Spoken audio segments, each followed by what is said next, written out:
Good morning. Welcome to everyone. Senator Hickenlooper is close at hand, so we are going to go ahead and begin so that we stay on time this morning. And I want to welcome each of you for being here today, and thank you. This is a hearing that we have wanted to get to, and it is an important hearing. I've heard about this issue quite a bit in Tennessee, whether it's Saturdays in Neyland Stadium to nights at the Bridgestone Arena watching the Predators, Tennesseans, and I think I can include all Americans in this, love their sports. They love cheering for their teams. Sports bring our families together. They unite people. They teach young people about teamwork, discipline, sacrifice, and fair play. And American sports are not just this nation's pastime. They're a global symbol of competition watched by hundreds of millions of people around the globe. When Americans watch their favorite sports team, they don't want to worry about the game being rigged.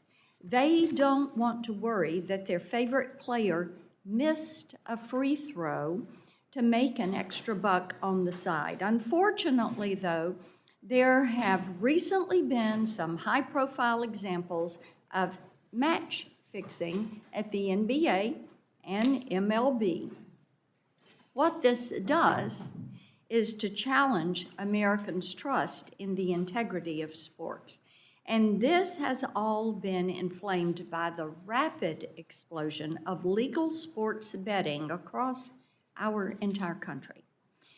What was once limited to a handful of locations is now available in almost every single corner of the country.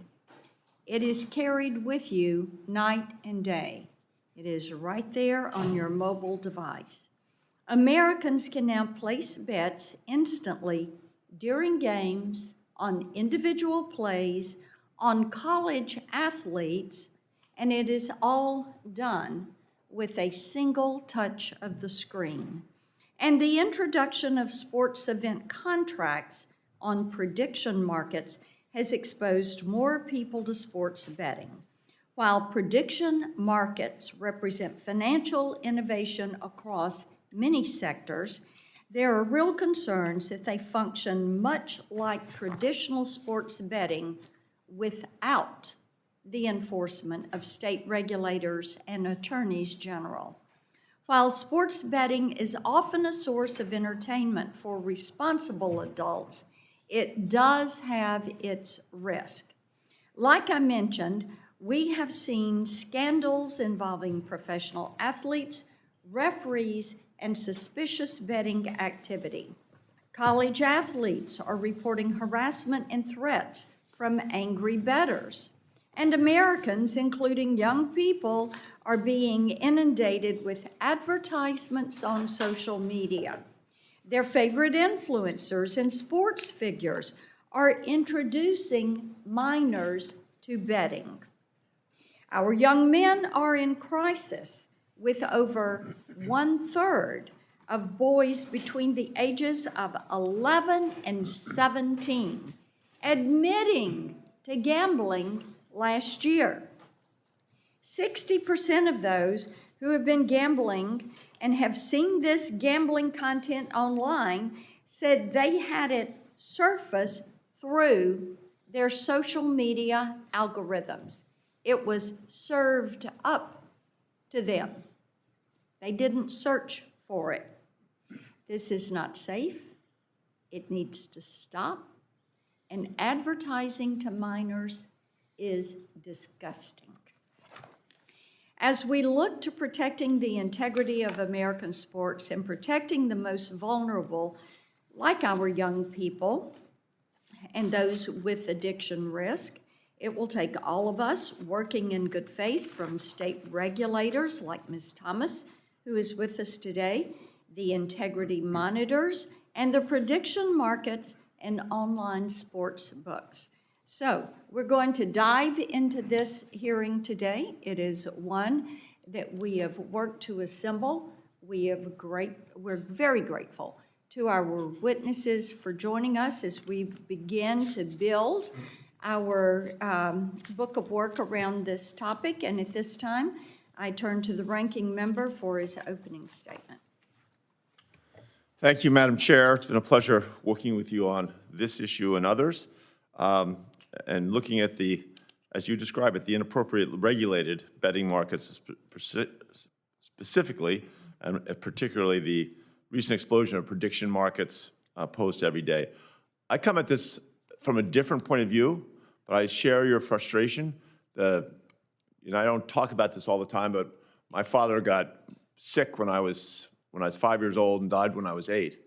I was my mother's second husband who passed away, so I was the youngest of 4 kids, and I didn't do very well in those early years. And I was vulnerable in elementary school, but especially in middle school and high school, where I had real challenges and I wasn't equipped to handle them. I wasn't ready. If I'd been faced with this landscape, I was impulsive. I kind of was attracted, like many people, to gambling and to chance. I believe there was a beam of light coming down from heaven that was touching me. We got to get this right. 24/7 access to online sports betting has increased these risks to consumers in a manner that I think far outweighs the traditional brick and mortar gambling facilities. This is especially true in the prediction markets. Sports betting makes up 40% of the trades on parlay market and a staggering 90% on call sheet. Online sports books like FanDuel and DraftKings have started their own prediction markets to, in some way, bypass or negotiate state laws. Prediction markets have been the headliners recently for permitting government officials to have inside information to place bets on events relating to the death of Iranian leader Khamenei, abduction of President Maduro. These are clear risks to our national security when there's inside information being leaked out. This shouldn't be happening.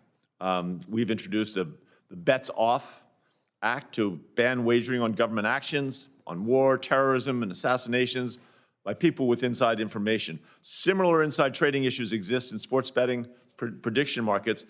Is there a bet on a specific player's actions? Are they going to miss that foul shot? Is that somehow going to be a way to make a quick $10 on a wager? That's nuts.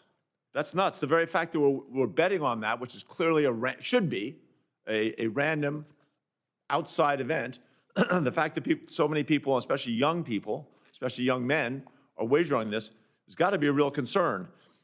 Prediction markets claim that their sports event contracts, which pose the same risk to consumers as online sports betting, they say that they're investments and not subject to state or tribal gambling laws. The CFTC, if they're not subject to those laws, then the regulator is the Commodity Futures Trading Commission.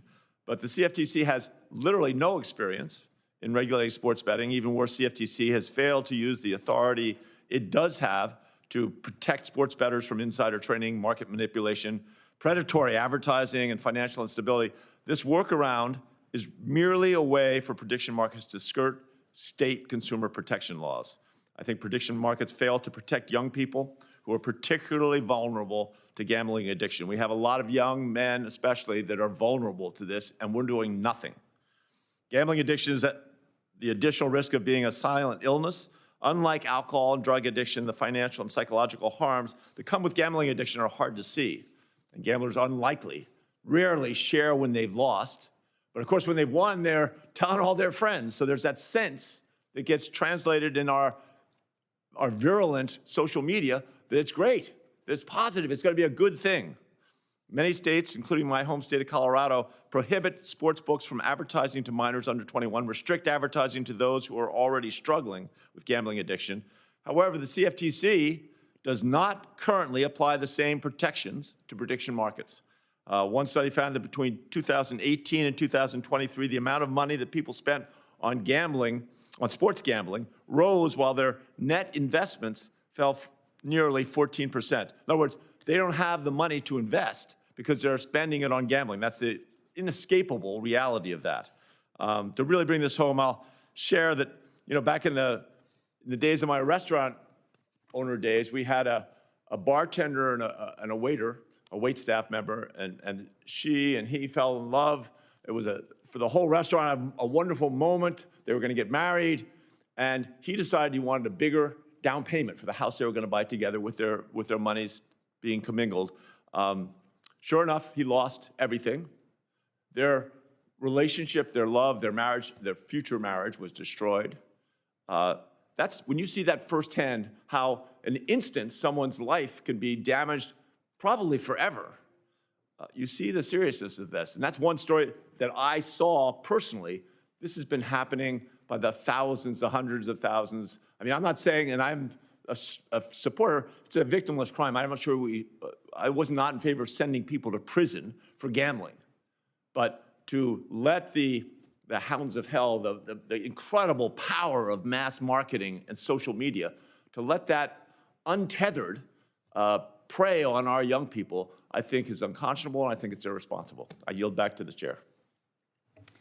Thank the ranking member. I know that Chairman Cruz and Ranking Member Cantwell had wanted to make statements today, and we will insert them when they're able to get here. I do have 2 letters to submit for the record, and will ask to do so.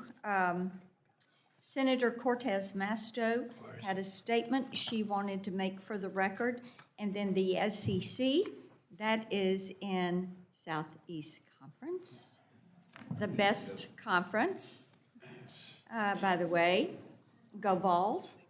They have a letter they wanted to submit for the record. Okay, our witnesses today. Our first witness is Mr. Bill Miller, President and Chief Executive Officer of the American Gaming Association.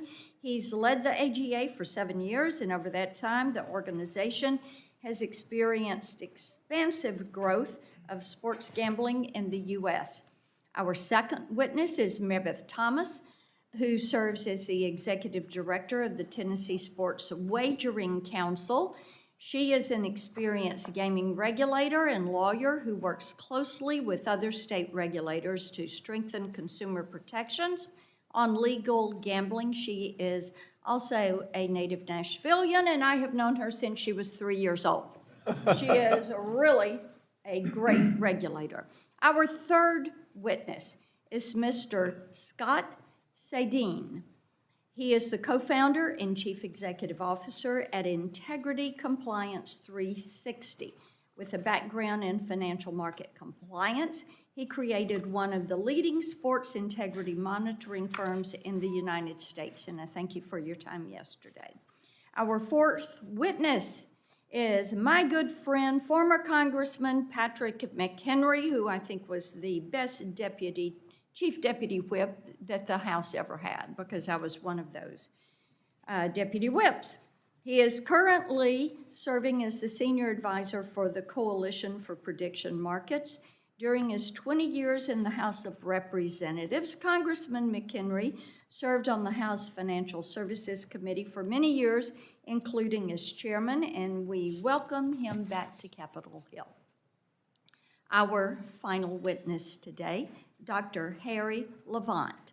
Dr. Levant is an internationally certified gambling counselor and currently serves as Director of Gambling Policy at the Public Health Advocacy Institute.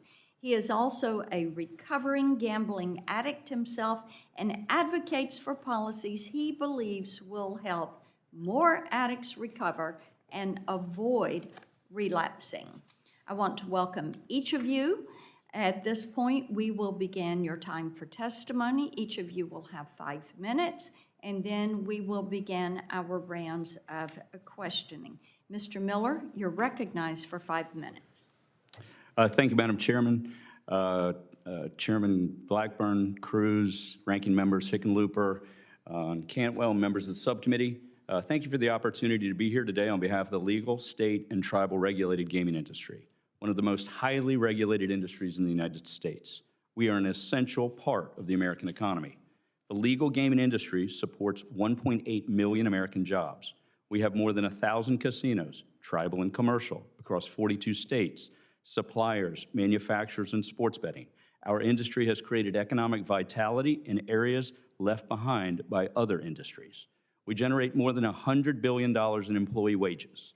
We deliver $18 billion annually in state and local taxes to fund critically important community projects like education, infrastructure, and public service.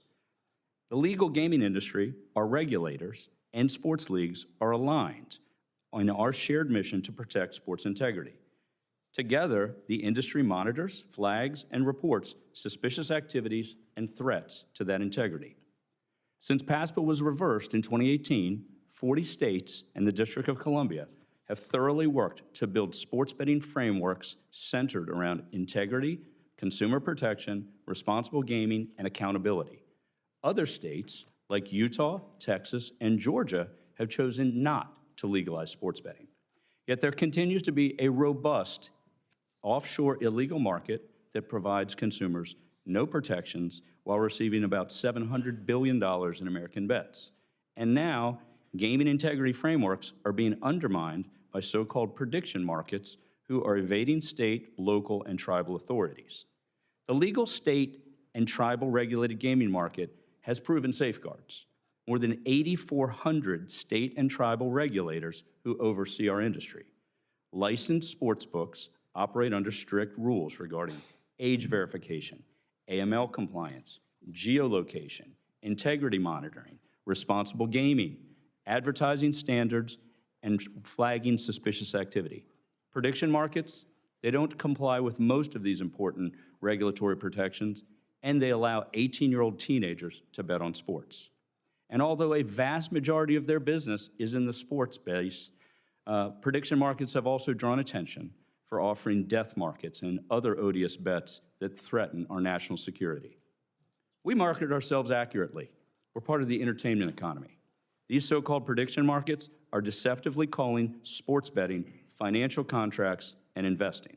Despite messaging designed to beguile policymakers and the public, they are increasingly being exposed as backdoor sports betting operations. We know it, they know it, and the American people know it. As Senator Hickenlooper said, now nearly 90% of Kalsi's wagers revolve around sports betting. They advertise it themselves. Sports betting, legal in all 50 states. A bipartisan coalition of 41 state attorneys general agree. So-called sports events contracts are actually sports betting, and the states must regulate them.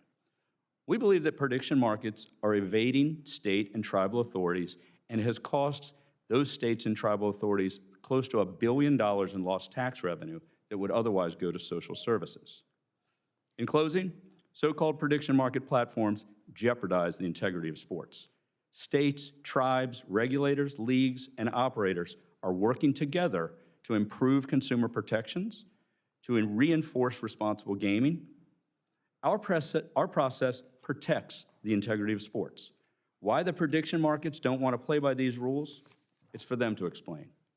The CFTC was created to regulate markets critical to the functioning of the nation's economy, not to regulate Monday Night Football. In 2024, Kalsi stated this in federal court. As the legislative history directly confirms, Congress did not want sports betting to be conducted on derivative markets. And just a few months later, they were offering an overwhelming menu of sports bets, from the NFL playoffs to the Super Bowl to March Madness. Prediction markets, aided by a rogue CFTC, are making a mockery of congressional intent. The prediction markets are running national sports books, and it's time to hold them accountable in the same way we are. Thank you for having us here today, and look forward to our conversation. Ms. Thomas, you're recognized for 5 minutes. Chairman Blackburn, Ranking Member Hickenlooper, and members of the subcommittee, it is an honor to be here today, especially in front of my U.S. Senator. Thank you for the opportunity to speak on the Tennessee Sports Gaming Act and the priorities in place that we have to protect consumers and to regulate previously unlicensed sports wagering activity through formal oversight. In Tennessee, it is a taxable privilege to offer sports wagering pursuant to a license issued by our council. Since sports betting went live in 2020, Tennessee has collected close to $450 million in privilege taxes from licensed sports books, with 5% of that, or close to $23 million, dedicated to problem gambling prevention and treatment. Tennessee recognizes that gambling is risky and can become problematic for some players if the right procedures are not enforced. To that end, our law prohibits individuals under the age of 21 from wagering. It requires sportsbooks to make available and enforce exclusionary measures for those who do not wish to access gaming platforms or receive marketing materials. In support of this requirement, our state agency manages a statewide self-exclusion program to ensure communication of these exclusions across every licensed sportsbook in our state, no matter where the exclusion originated. Our law prohibits credit card deposits and the extension of credit, and requires sportsbooks to provide the ability for players to set limits on time and money deposited. After all, sports betting in Tennessee is viewed as a form of entertainment for adults, not a way for college kids to pay the rent. Importantly, our law respects the concerns of teams, schools, leagues, and players about particularly risky wagering markets by prohibiting individual college player prop bets, live team prop bets for any college sport, and any types of wagers on injuries or penalties. Our law also allows teams, leagues, and schools to prohibit other types of wagering markets that to ask the council to prohibit other types of wagering markets that may be contrary to the public interest or that could impact the integrity of a particular sport.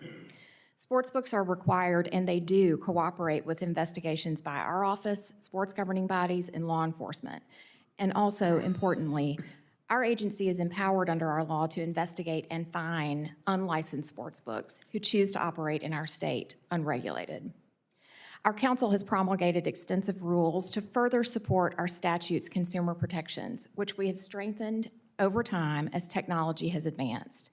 Those include strong Know Your Customer regulations to identify players and prevent access by minors and other prohibited players, secondary identity verification requirements to prevent identity theft and proxy betting, multi-factor authentication requirements to prevent bad actors from taking over accounts, robust geolocation checks at multiple points in time and access, and required account suspension and reporting related to minors and prohibited players. A sportsbook's internal controls, which we approve and regularly audit, must have procedures to immediately notify our office of unusual or suspicious wagering activity. And this reporting obligation goes far beyond money laundering or fraud. It includes anything that could indicate match fixing, event manipulation, or the misuse of inside information. In many ways, our sportsbooks do act as the first line of defense, but you cannot describe their reporting as self-certification. As state regulators, we proactively identify and work to correct gaps in sportsbook compliance with multiple checks during the term of their licensure. We review all material technological and operational changes, as well as all changes to house rules and terms and conditions prior to implementation. We require our sportsbooks to undergo annual third-party operational and security assessments that are reported directly to us for review. Sportsbooks are also required to perform their own internal audit and report findings and remedial measures to us. We audit compliance with financial requirements and player-facing technical components, as well as wagering catalogs to see whether impermissible markets are being offered. We review incident reports related to operational issues, which helps us not only ensure compliance, but helps keep us up to date on issues that we might hear from a player, because we also serve as the resource for the resolution of all player complaints in Tennessee. Although it may seem like there has been a growth of cases regarding athlete manipulation or information sharing, my experience has been that legal and regulated sports betting has greatly increased the volume of data available, which has led to a higher number of incidents being reported and addressed. Any criminal behavior can be difficult to completely prevent, but it can often be detected, investigated, and enforced with the right tools and collaboration. Thank you very much. Mr. Sadine, recognized. Thank you, Chairman Blackburn, Ranking Member Hickenlooper, and members of the subcommittee. Thank you for the opportunity to appear before you today. My name is Scott Sadin, and I'm the co-founder and co-CEO of Integrity Compliance 360, known as IC 360. We are a regulatory technology and compliance services firm specializing in comprehensive integrity solutions for stakeholders across sports, sports betting, and prediction markets. We work closely with both collegiate and professional sports leagues, licensed sports betting operators, prediction market exchanges, state regulators, and law enforcement across the United States and abroad. In these few minutes, I want to highlight two core principles I believe about today's existing integrity monitoring ecosystem. First, the integrity infrastructure that protects American sport is not theoretical. Since the Supreme Court's 2018 decision in Murphy versus the NCAA, a robust framework has developed across leagues, operators, regulators, law enforcement, and integrity providers like us.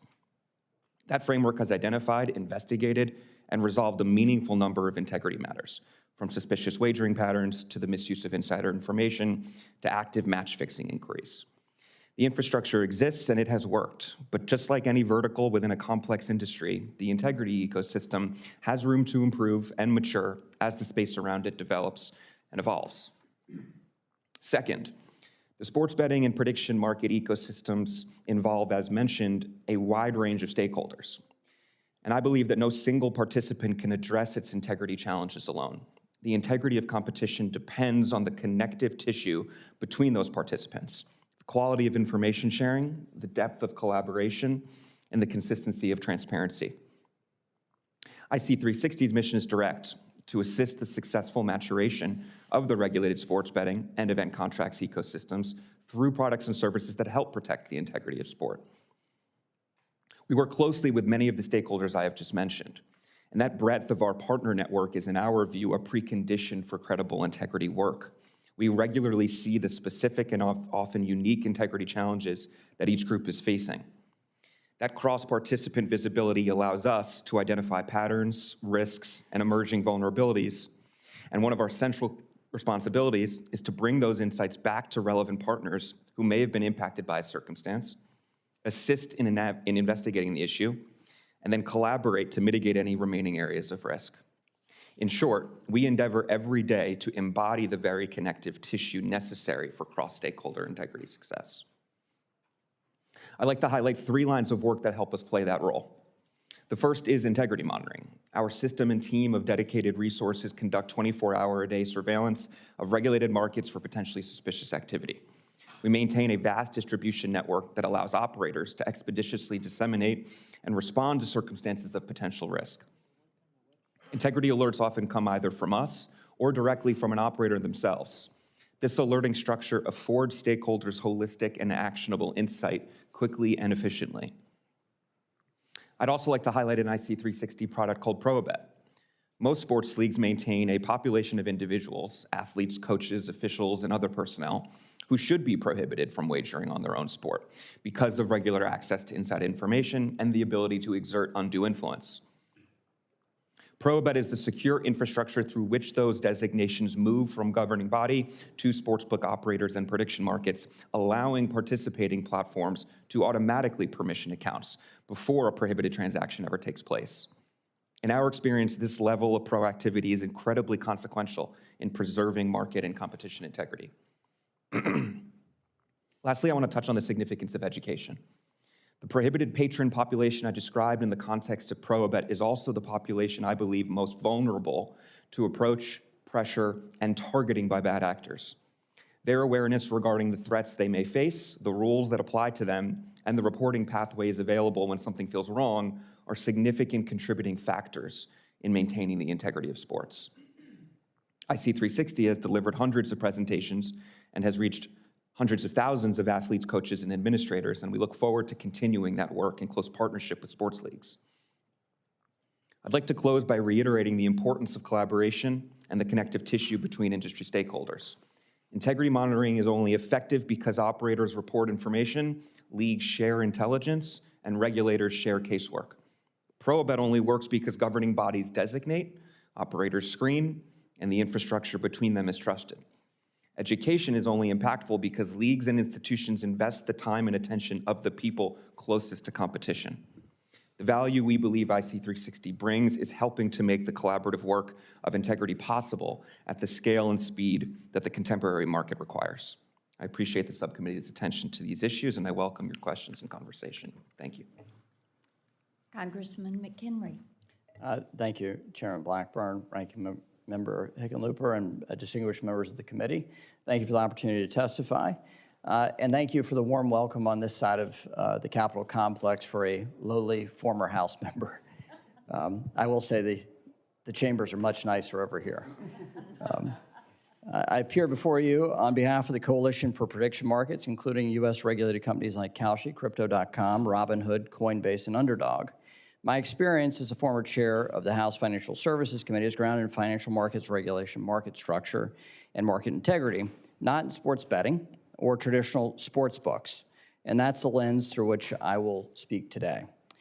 Throughout my time in Congress, I focused on policies that expanded participation in financial markets for average, everyday Americans, democratized access to financial tools historically reserved for large financial institutions, modernize our laws to foster innovation and facilitate capital formation, and strengthen confidence in market integrity. My work with the Coalition for Prediction Markets is a continuation of those same principles. The question before us is not whether innovation should exist, but whether emerging market-based products will operate inside a transparent, federally regulated, onshore framework with robust consumer protections and oversight. Casinos and traditional online sports books and prediction markets are fundamentally different products, governed by different legal frameworks and subject to different regulatory structures. And conflating the two does little to advance our shared goal of protecting consumers. In a casino or sports book, the house sets the odds and profits when customers lose. In a prediction market exchange, participants trade with one another, while the platform earns transaction fees for facilitating the market. As a result, the incentives are fundamentally different. Prediction markets benefit from greater participation, liquidity, and more accurate information, not from consumers losing money. That distinction was recently reinforced by the Third Circuit Court of Appeals, which held that sports events contracts are governed by the Commodities Exchange Act and the Dodd-Frank Act. It's also important to recognize that sports event contracts are only one part of a much broader market as categories like entertainment and politics grow quickly in share. These products are a part of a broader trend toward democratizing access to financial and informational tools that were once limited to institutions and large market participants.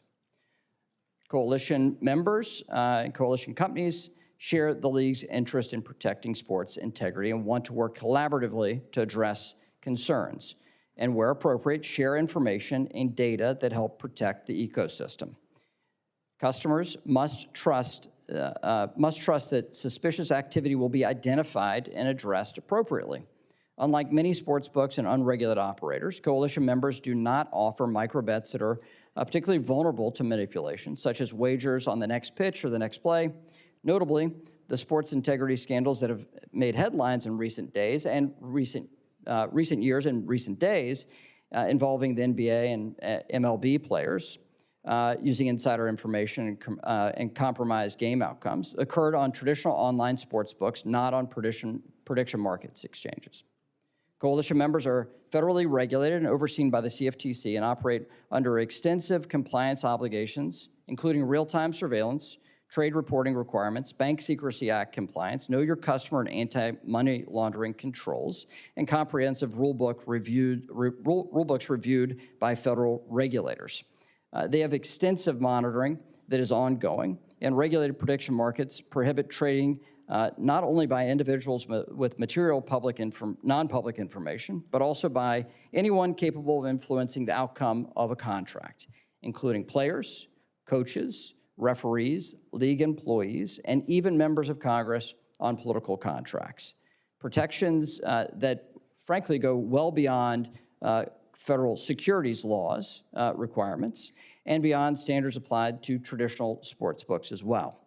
Importantly, customers on our platforms are also subject to uniform federal protections that apply nationwide, exceeding the consumer protections of casinos and sportsbooks, which are governed by a patchwork of state laws. While not the focus of this hearing, coalition members also share concerns about contracts tied to war, assassination, and acts of violence, and those are proliferating in unregulated platforms. and we share the interest of that those are not in the public interest. These kinds of contracts are already prohibited under U.S. law. And welcome your questions today on the ways that we can enhance market integrity, protect the integrity of sports, and consumer protection writ large. I yield back. Dr. Levon? Good morning.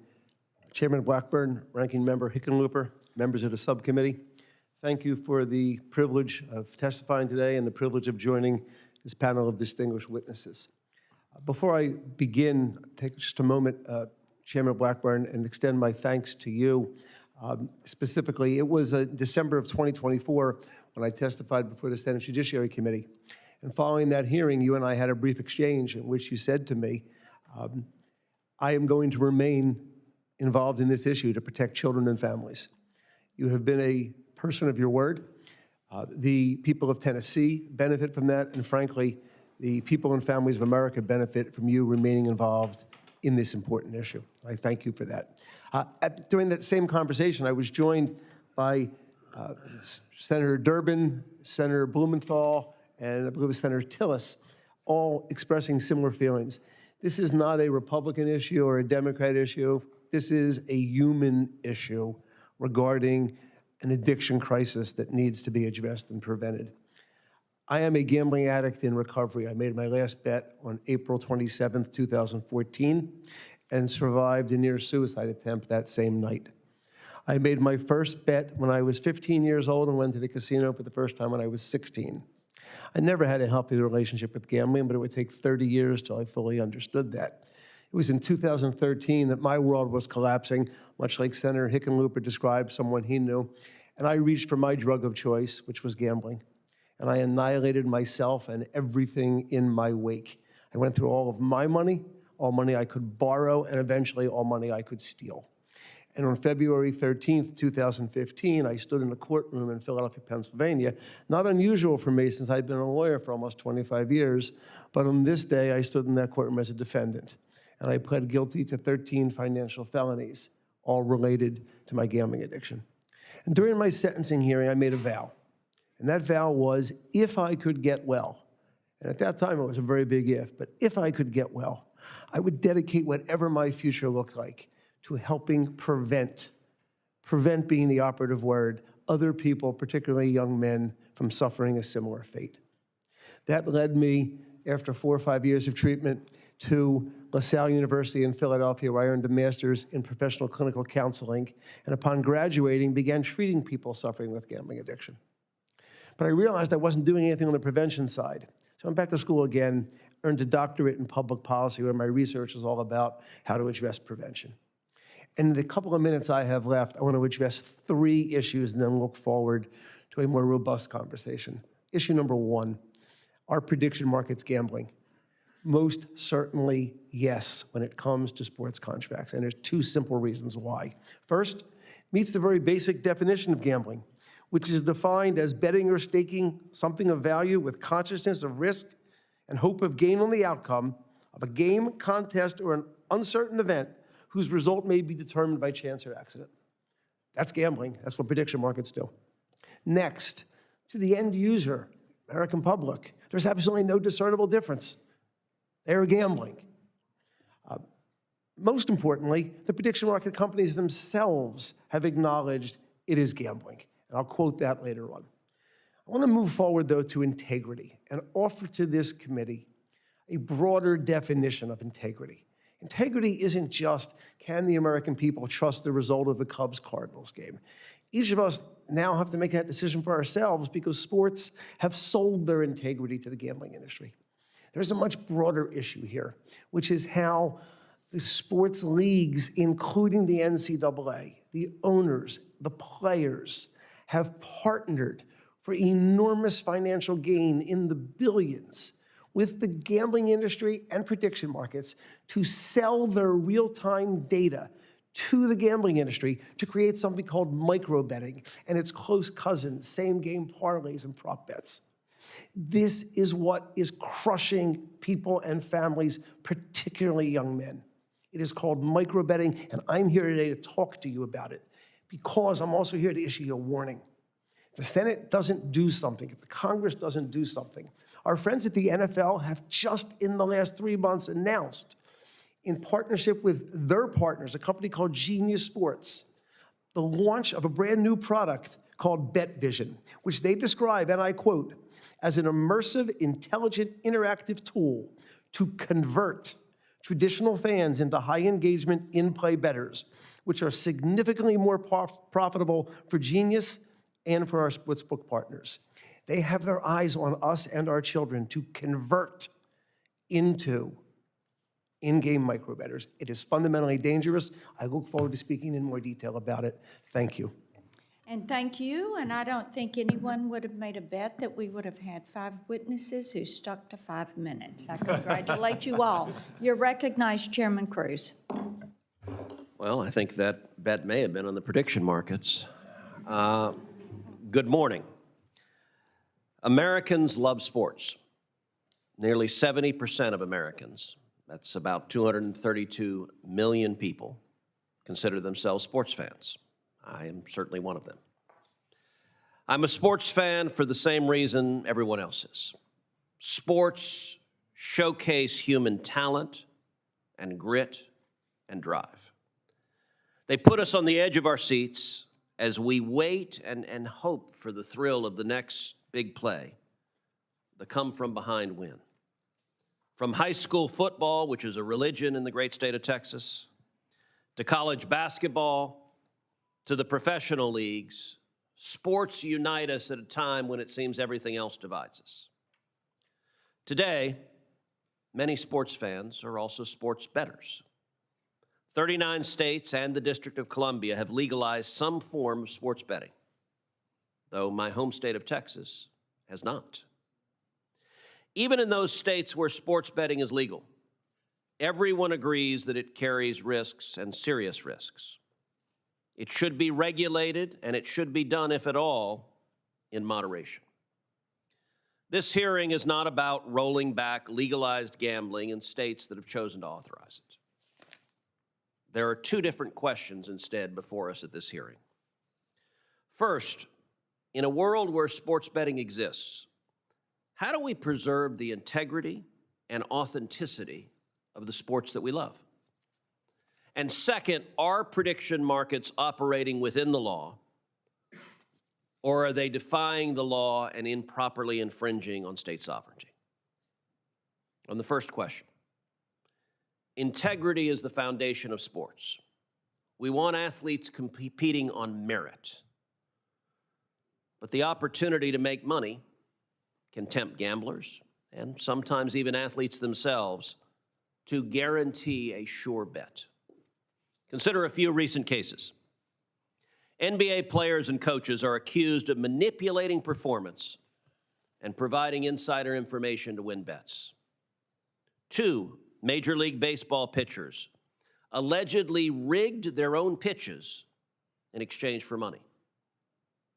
MLS banned 2 players for intentionally getting yellow cards to win bets. And the UFC has canceled matches and terminated contracts because of suspected match fixing. These incidents sow doubt in the minds of fans. It is not uncommon for fans scrolling Twitter on a Sunday afternoon in the fall to see posts speculating that a controversial call by an official was related to gambling.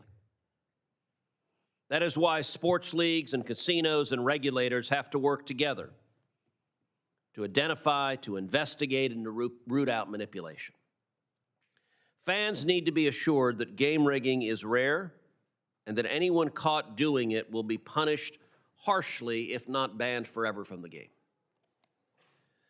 They're also grappling with a newcomer to the sports integrity matrix, prediction markets like Polymarket and Kalshi. Prediction markets have started offering, quote, event contracts on sporting events, which for all intents and purposes are sports bets. Now, of course, there are real and serious questions about the legal propriety. At a minimum, any prediction market that offers event contracts on sports should be expected to join serious efforts to detect and prevent the rigging of sports. We must also acknowledge the existence of unregulated offshore sports books that have existed for decades. That issue may well be one for law enforcement, Treasury, or the State Department to solve. Today's hearing is designed to focus on the use of tools in the regulated market to catch and to prevent game manipulation.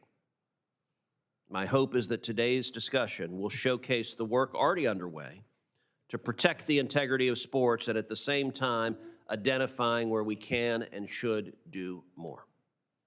I look forward to hearing from our witnesses. Thank you, Mr. Chairman. We will begin our round of questioning. Now, Ms. Thomas, I want to come to you. When we speak about sports integrity, our states have really been on the front line when it comes to protecting fair play and also protecting consumers from harm. You talked about this in your opening. I know that Tennessee has taken a technology-first approach in dealing with this. So I want you to talk a little bit about Tennessee's approach and how you have handled or will handle potential instances when it comes to match fixing and questionable bets. Thank you for the question. Yes, we are a technology-forward agency and recognize that we need to move at the speed of business and not always at the speed of government to keep up with our industry and mitigate all risks that we can. And I described what our rules require, but I want to emphasize that our standard of what our sports books and their vendors can use is one of commercial and technological reasonableness, which of course evolves and improves over time. That gives our sports books flexibility to run their operations and use vendors that they believe are best suited for their needs or develop technology in-house.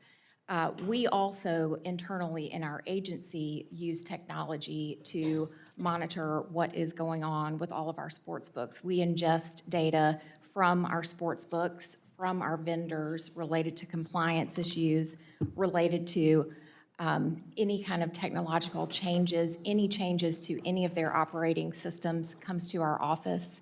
And we also ingest data from players that gives us insight into issues that they are seeing. And So let me jump in. You're taking vendor data and player data. and sportsbook data, yes, ma'am. Sports, okay. Yes.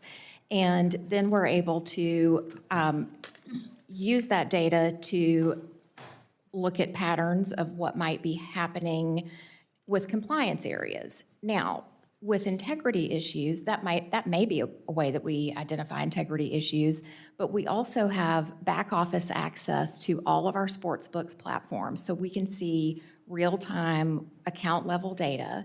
We can also see their integrity providers like IC360 and IBIA. We can see their platforms, and so we can see what's being reported by those sportsbooks in real time and how others are responding. We also have a platform access to geolocation data, so we can see wagering geolocation pings when deposits are made, when wagering activity takes place, when odd movements happen, or differences in geographical locations and wagers that are taking place. And that allows us to have a lot of data at our fingertips to analyze when there is suspected activity of match fixing or otherwise that we can then package and send to sports governing bodies, send to law enforcement, and investigate. And we have done that. I want to make sure I get my numbers straight, but as of May 14th, we had investigated 25 potential integrity cases where suspicious wagering activity occurred in Tennessee that could have indicated the use of inside information. A few of these cases are currently pending, but 17 of these matters were closed and were referred to sports governing bodies and law enforcement, including 13 of those to the FBI. And where an integrity matter is not criminally referred, it is because we identified that it was just somebody had Great. a good day. Thank you. Mr. Miller, do your members advertise to youth? We do not. Do you advertise on social media platforms? We do have members that advertise on social media platforms, yes. And you consider that is not advertising to youth? I think that the algorithms that are built around the idea of, They don't build their algorithms and they don't open them. Mr. McHenry, do your members advertise to youth? No. Do And you advertise on social media platforms? yes, and we welcome the additional tools. And as a parent, I laud your goals of protecting our kids online. We want enhanced tools so So we why can are make you sure on that. those platforms? Pardon me? Why are they on those platforms? Because they're very popular. They're a very popular. With kids? And With we've got a adults. The problem average with age 11-year-olds. of- the average Okay, age of the let me ask participant or you participant this. prediction I markets is want to talk a 33. little bit about the prediction market approach to regulation and consumer protection.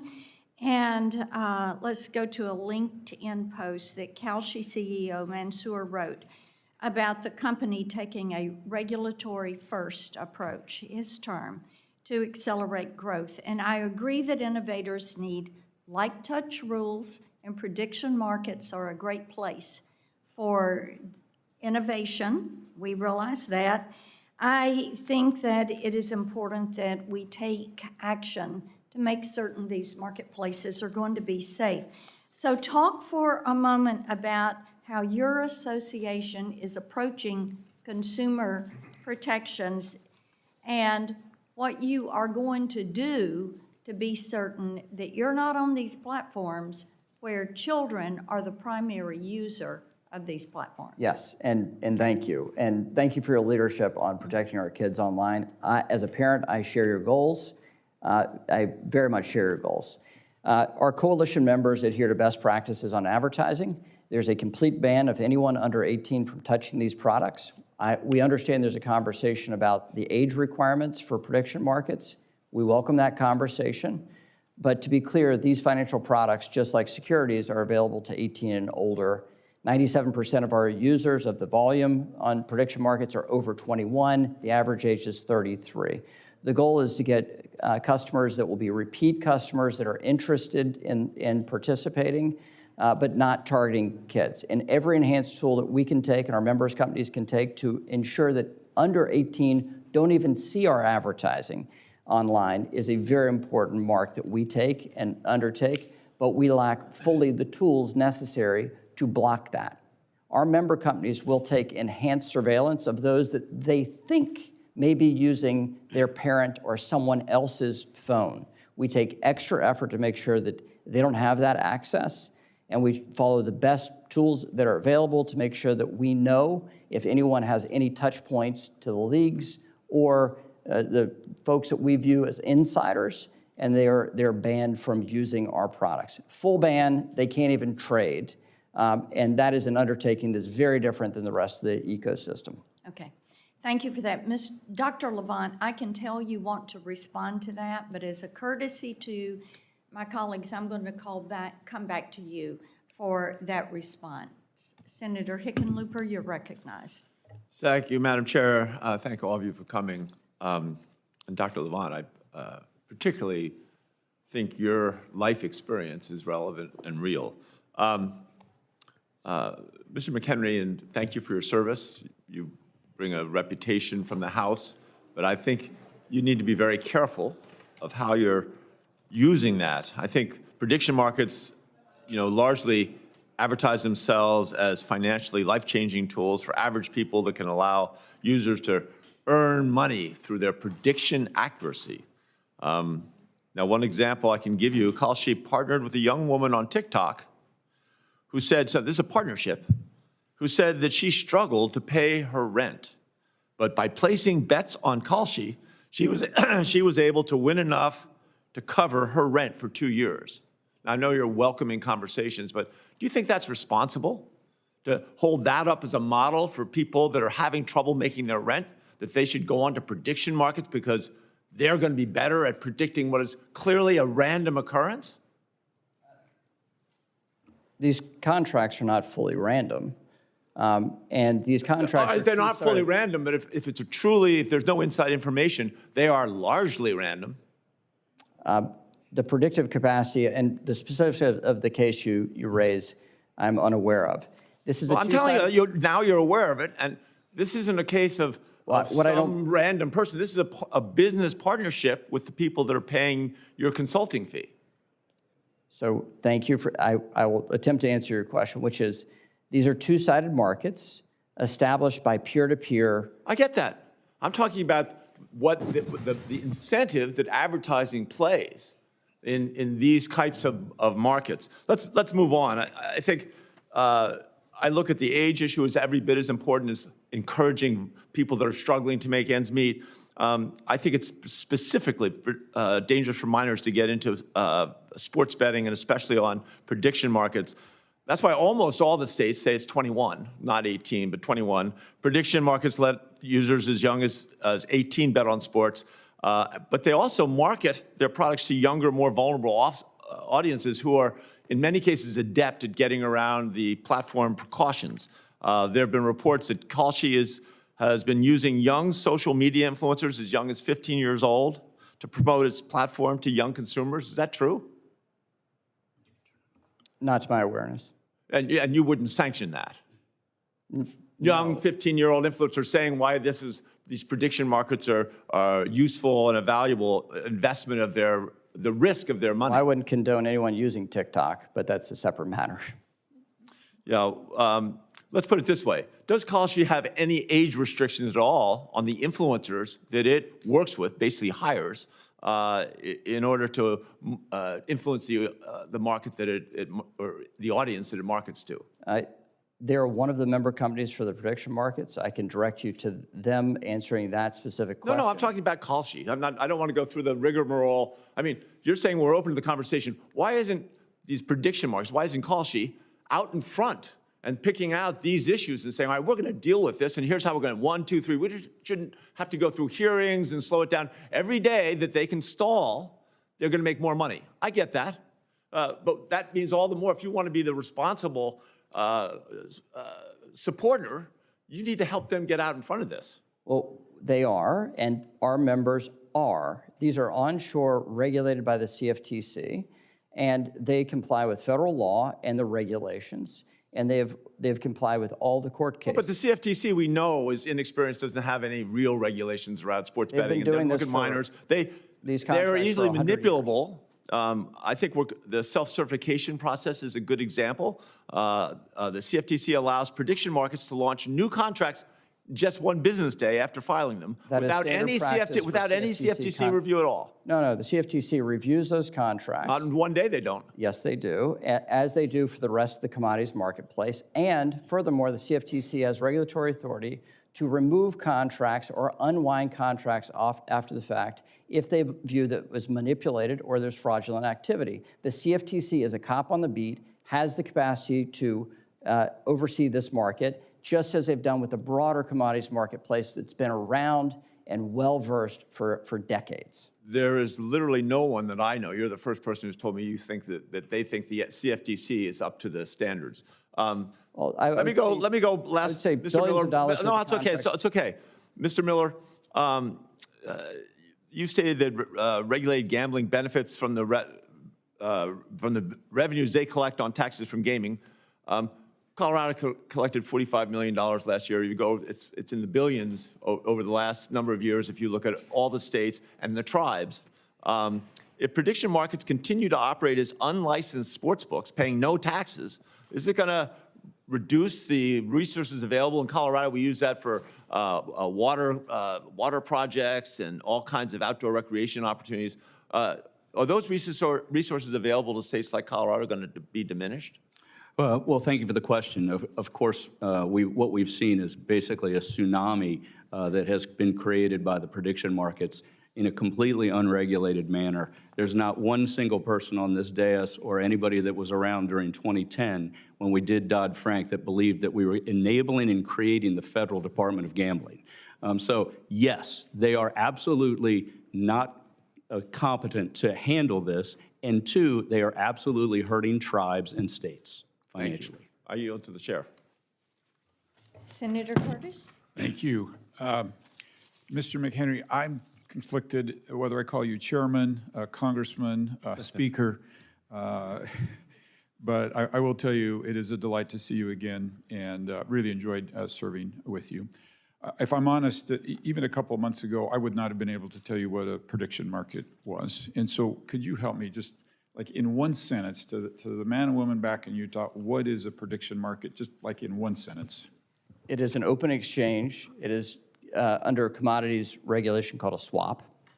You have folks that have a contract. Some say yes, some say no, and they determine it. The marketplace, the consumers, and the participants determine what is the ratio on the contract, the likelihood of something happening.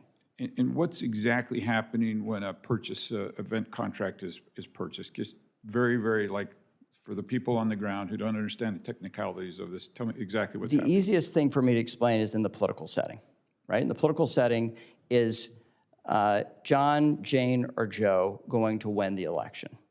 And after the election, the contract is certified based off of information on whether or not that happened.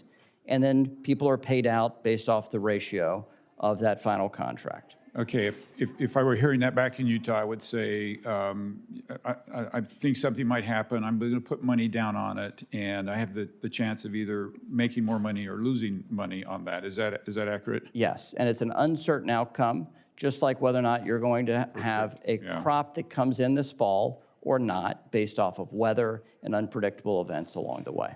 So if I'm talking to these folks back home in a town hall meeting, they're going to say to me, tell me how that is not gambling, right? It seems to meet every definition of gambling.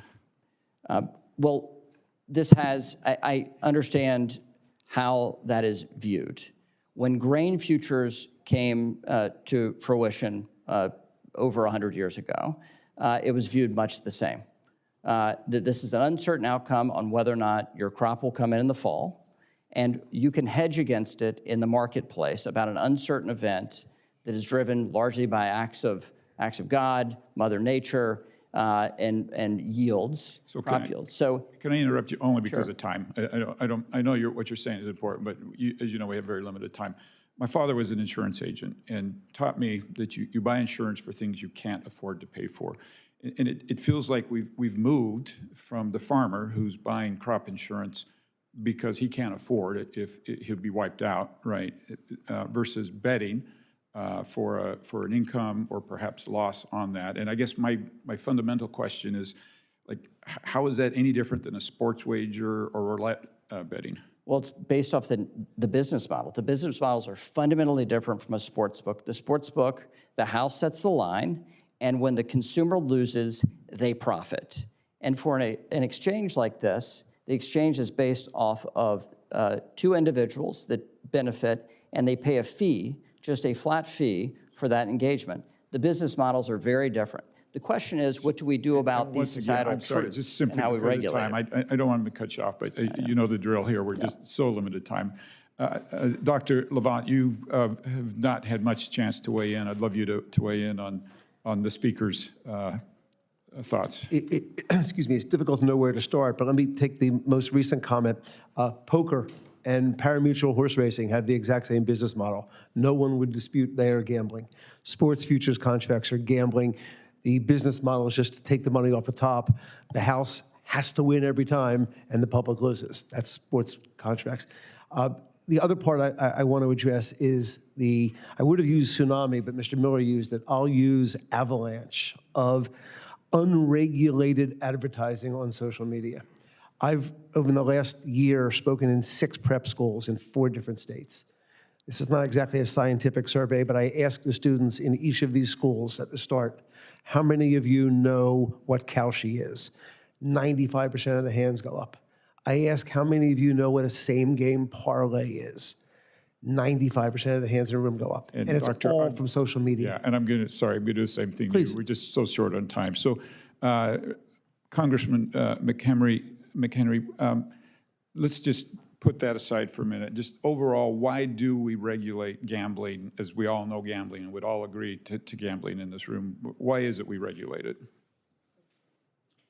Because society has determined that this is not in society. Well, elected officials have determined it's not in society's interest. and therefore put weights and measures around and protections. Yeah, great. And Dr. Levant, we know you're going to agree, so I'm not This even is gonna- why we yeah. regulate it. It's a known addictive product, just like heroin. That's why we regulate it. And this is where I really want to point out the state of Utah and the state of Hawaii. We've made a conscious decision because of these impacts to not allow gambling of any kind in our state. And it won't surprise you to know, from that perspective, I see this very differently than a lot of my other colleagues. So you can see why I take a close interest whenever platforms begin offering something that feels like gambling, that talks like gambling, that smells like gambling. And several months ago, Senator Schiff and I introduced a bill. It's called the Prediction Markets Are Gambling Act to stop the CFTC regulated exchange from offering sports betting and casino-style contracts. And quite frankly, for me, it's about preserving the state's rights and protecting our state's ability to do that. Wish I had more time. Just a real quick question for Mr. Miller. I'd like to build on that. Sure. I think this is a similar question you have. States and tribes have spent decades establishing their own approaches to gaming. Some allow it under strict regulation. Others, like Utah, choose not to allow it at all.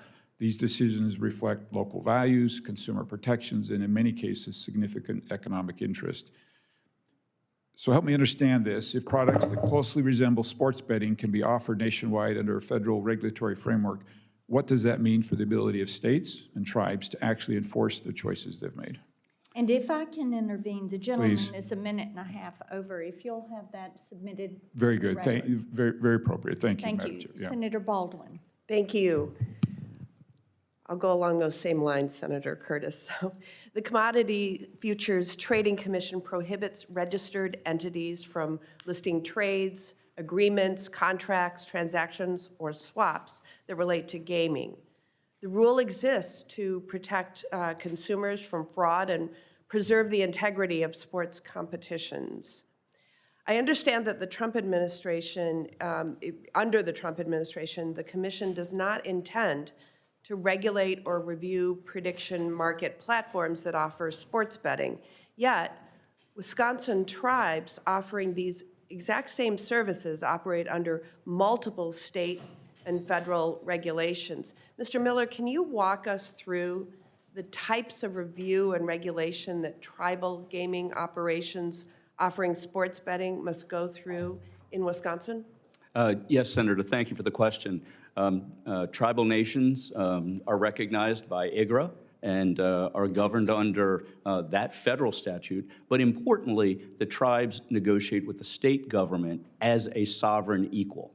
They work to gain exclusivity. They work on terms. They work on ensuring that they abide by all of the protocols that are important from a regulatory perspective, and that is why that when prediction markets have come into Wisconsin recently, the Attorney General there has acted. And we applaud that. We applaud the other 40 Attorney Generals that have also done that. It's unfortunate that the CFTC has chosen to sue the state of Wisconsin because of that and really harm tribal sovereignty and the state's right to determine what sort of gambling exists in that state of Wisconsin. Yeah, and Mr. Miller, how does this regulatory framework compare to prediction market platforms offering essentially identical services? Well, as I made in my opening statement, we're one of the most highly regulated industries in the country. From everything from internal controls, licensing, auditing, and being actively overseen by the state and tribal governments. It stands in quite contrast with the prediction markets that are now entering into really every state, including those that Senator Curtis mentioned in the state of Utah and Hawaii that have chosen not to have gaming, either tribal or commercial. Yeah. Mr. McHenry, are your members willing to undergo review and regulation by state and federal regulators that is comparable to what Mr. Miller just described for tribal gaming operations? There are fundamentally different products and fundamentally different business models. And what our member... The answer would be no? Well, if I would finish, they're willing and do submit themselves to state reviews just like everybody else regulated by the CFTC and just like every other federal financial product. And so that is similar for everything from grain futures to an event contract on who's going to win the next governor's race. And so everything in between is regulated the same. And taxes are paid at both the federal and state level as a result of those contracts as well. So the answer is no? Well, they're federally regulated. So if you wish, in our system, our federalism system, and according to the Third Circuit ruling, that these are CFTC-regulated products under the Commodities Exchange Act. But your and members would Dodd-Frank. not be willing to undergo the type of review and regulation by state and federal What I would submit regulators is that that is they- comparable to tribal. What I would say is our member companies have enhanced surveillance greater than any casino and greater than any sports book in the country. We do more market surveillance. We ban users on a proactive basis rather than a reactive basis. And we have a different business model that says no matter what happens with the contract, there's a small fee to the exchange. And the sports book is incentivized, as opposed to a sports book that is incentivized, they profit off of losers, not off of winners. Mr. Miller, any retort? Sure. At the end of the day, there's a lot of conversations about what it is these entities are doing. At the end of the day, they're running sports books at a national level without any of the regulatory constraints and frameworks that have been created either in Tennessee or in any of the other states that have chosen to legalize sports betting or any other gaming. Thank you. Senator Schatz? Thank you, Chair. Thank you, all of you, for being here. Mr. Sadin, in your work as an integrity monitor, are there some categories of bets more likely to threaten the integrity of the sport than others? Yeah, I certainly would categorize a couple of different types of markets as more vulnerable or more susceptible to manipulation. What are they? I would say, generally speaking, player props, micro betting, in-game markets, circumstances in which an individual or singular person may have more impact than a group. That would Okay, and the micro prop thing is insidious in the particular way that it can be manipulated a little more easily by a player or by anyone else, or a sort of a injury proposition bet or anything like that. And then the bigger you get, the harder it is to fix. Not impossible, of course, but even a player prop, say Terry Rozier gets 6 rebounds this evening, is a little harder to game than Terry Rozier shoots the ball or doesn't, right? And so the more micro you get, the more insidious it is from an integrity standpoint, but also to Dr. Levant's point, it also sort of taps into the addictive, manic, algorithmically driven problem that we're dealing with. Is that fair to say? Yeah, I think that's fair to say. It's nuanced, and there's certainly a continuum, but generally speaking, that's accurate. I would say, just to be clear, that I still would be a strong proponent of wrapping regulation around those types of markets as opposed to pushing that activity offshore. Yeah. Okay, so let's go to the offshore question. Mr. Miller, could you speak to the problem of illegal offshore sports books and how they impact the integrity of sports in the United States? I know the answer to this question, which is basically they don't work with people like you, but go ahead. Well, thank you for the question, Senator. It has been a challenge. I've been in this job now 7.5 years. I think I've sent letters to every director of the FBI and the head of the Department of Justice asking this to be prioritized because it's very important. It's very easy for people of age and people underage to access the offshore illegal marketplace. And so there is obviously important role for law enforcement at the federal level, State Department, others that have the ability to actually put the pressure on some of these countries that house and facilitate illegal sports betting operations. And for us here, it's $700 billion of money that goes out of the pocket of Americans into offshore online illegal betting operations without any of the consumer protections of the legal market. Yeah, we think we legislatively have a pathway here. And it doesn't solve every problem, and it certainly doesn't solve every problem as it relates to the challenges that individuals and society is facing with gambling.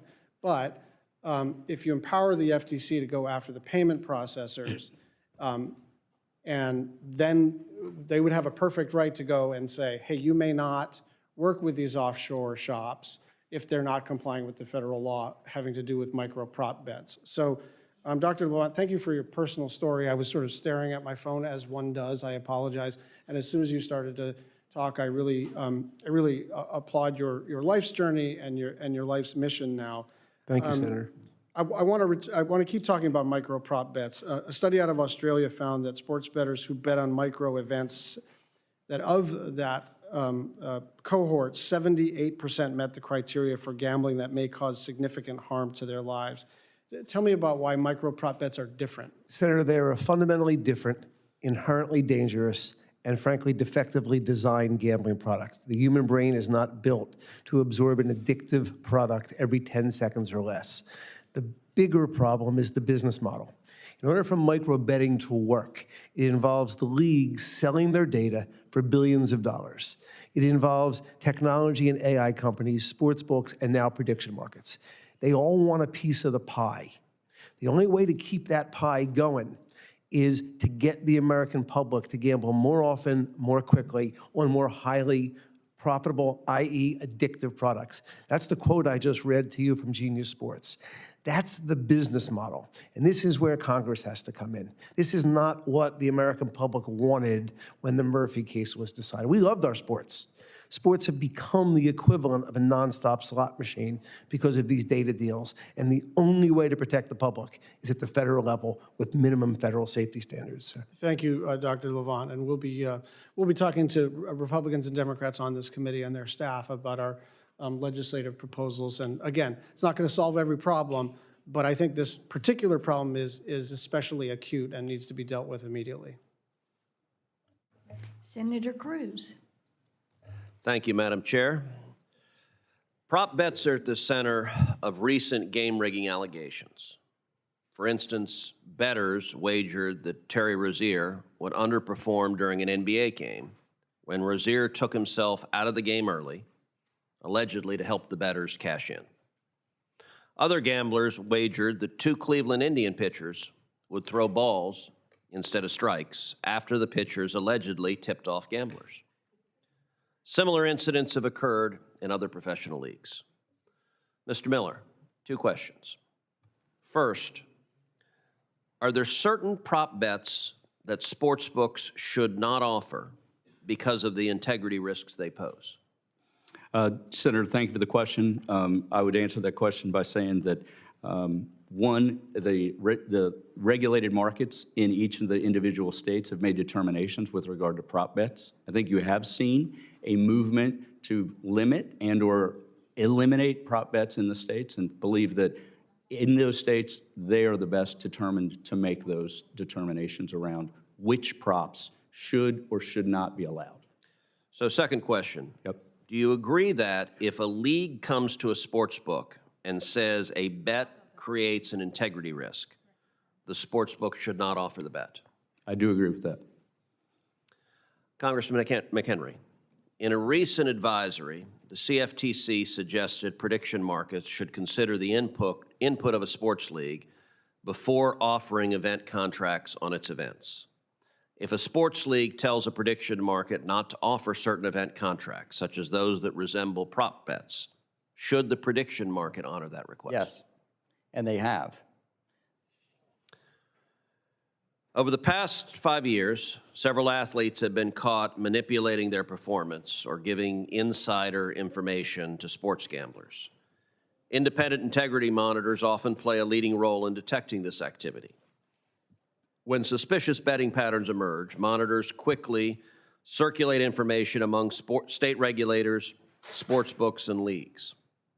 Mr. Sadin, you founded and lead one of these integrity monitors. Can you provide an example of how the current system has identified and caught game manipulation? Thank you for the question, Senator, and I'm happy to. I could share a couple of different examples, anonymized for obvious reasons. What I would say is that in the first circumstance, our analytical work identified what we call inverse line movement across correlated markets. Essentially what that means is first half, full game point spreads, those are correlated markets. You would expect them to move in tandem with one another. We identified a circumstance in which they were moving materially in opposite directions.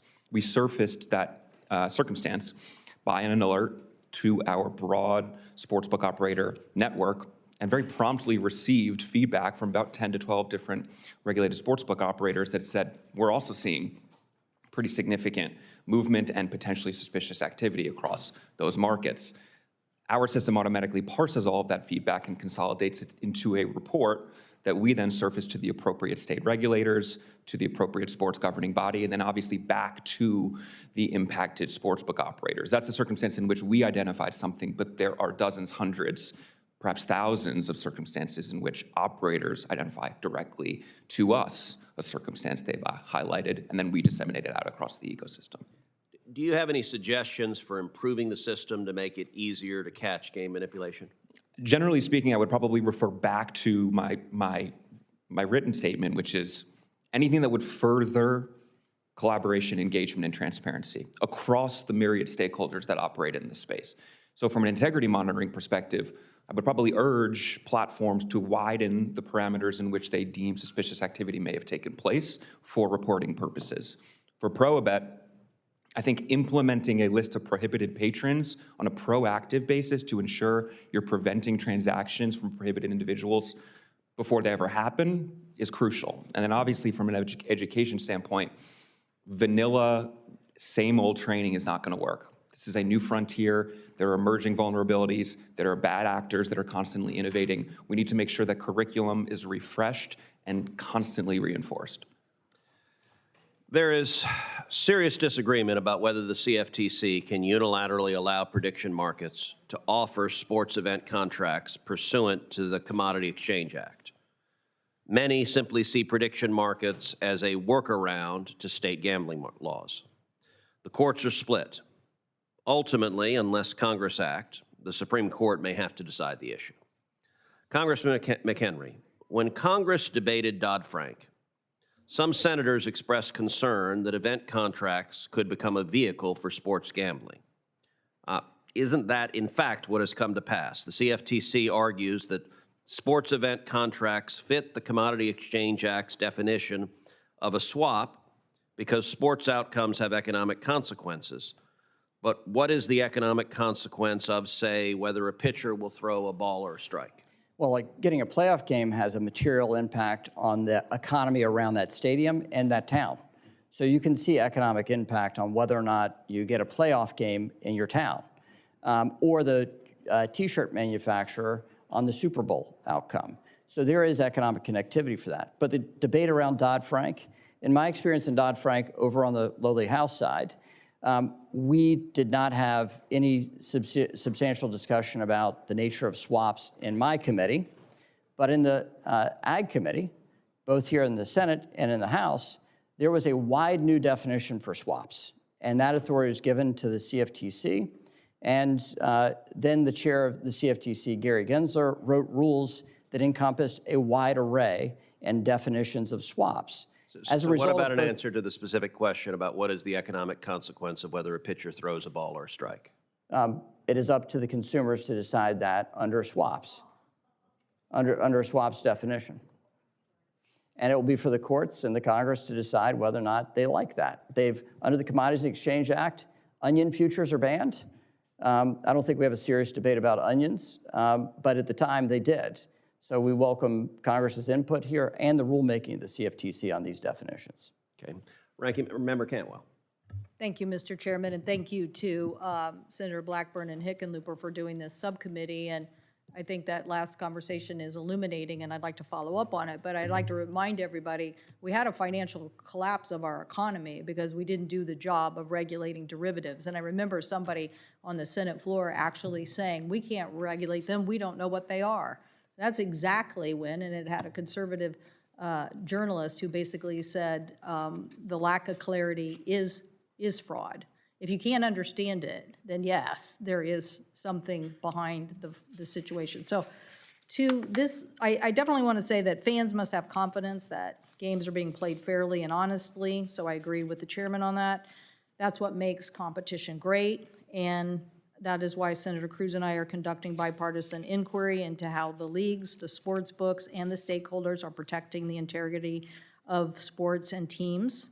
But I believe that this integrity crisis goes beyond how we monitor players and betting activities. We must also ask, why would a professional athlete making millions of dollars risk losing everything to place a bet? In many cases, it's the same answer. Online betting platforms can be highly addictive.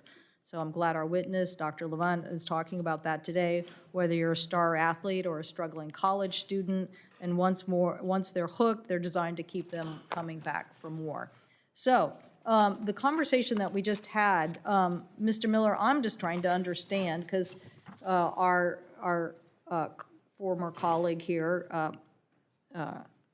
Congressman McHenry, talked a little bit about the history, but in 2010, Congress amended the Commodity Exchange Act in the wake of that financial crisis I just said. And under Section 5, Congress authorized the CFTC to prohibit prediction markets from offering contracts that involved gaming and gaming activities. And in 2011, they issued Rule 40.11, which banned prediction markets from offering contracts involving gaming activities. In doing so, they stated the rule was consistent with our congressional intent, and the CFT prohibited sports betting contracts for more than 15 years under this rule. But all of a sudden, starting in 2025, prediction markets began offering sports gambling contracts. So my state wants to know why the Indian gaming associations, who basically have lived by the rules in their state and lived by the rules of a regulated entity, are now all of a sudden competing with somebody that is not a regulated entity that's basically offering the same product. So in 2025, the Indian gaming industry generated more than 680,000 jobs for rural Americans, and it has served as an economic livelihood. If the prediction markets are allowed to keep operating unchecked, does this pose an existential threat to both tribal sovereignty and to Indian country? And what can Congress do to better protect Indian gaming? Well, thank you, Ranking Member. Clearly, we share the same view. As someone who was around during Dodd-Frank and recognizing that this was a response to a financial crisis that was created by lax regulation or, in fact, no regulation, it's really hard to believe that anybody could pull from that the idea that we could create a national sports book run through the CFTC. It's hard to even imagine that anybody could make the argument, but here's where we're here today. In fact, there were federal statutes on the books when Dodd-Frank was amended and created. IGRA, which established the framework for Indian gaming, PASPA, which actually was struck down in 2018, and the Wire Act, all federal statutes that should have been at least looked at and modified if the CEA was going to be amended to create the Federal Department of Gambling. Of course, it was not. It was never intended to be that. And then finally, in 2018, when the Supreme Court actually debated Murphy v. NCAA, even the Supreme Court didn't understand and or recognize that there was a backdoor opportunity for the sports betting industry through prediction markets back in 2018. And so, yes, there's real harm here. Chairman Bean, who is one of your constituents who runs the Indian Gaming Association, he and I are very aligned on this. Indian country is scared. They believe that, gaming has been a transformational economic opportunity for some of the people that have been treated worse than almost anybody else in this country's history. And gaming has created economic vitality and an opportunity for them. And that opportunity is very much at risk because of prediction markets. Well, I just looked it up because I wanted to make sure I didn't get that quote quite right before. It was P.J. O'Rourke, and he said, complexity is fraud. His point was, complexity, if it's so complex and you can't understand it, then complexity is the fraud. So that's where we are today. No one can answer the question why we have two competing businesses here. Well, we have Indian Gaming that is offering sports betting, and then another entity that's offering sports betting, but it's not regulated in the same way. So I think we got to get answers to that. Mr. Levant, I know you've probably been asked this by our colleagues already, but what do we do about this larger issue there was recent data from Washington Health Survey shows that troubling trends with youth in gambling, that these include material increases in the number of 10th graders who are saying they've engaged in gaming across states. And how does that online betting help, I mean, are people just being targeted at this young age? People are being targeted relentlessly, and this discussion of prediction markets has done something that others would have predicted, small p, impossible, as Mr. Miller and I agreeing on an issue. The prediction markets take this and not only infringing upon sovereign rights of tribal gaming, but 18-year-olds, and they're being told it's investment.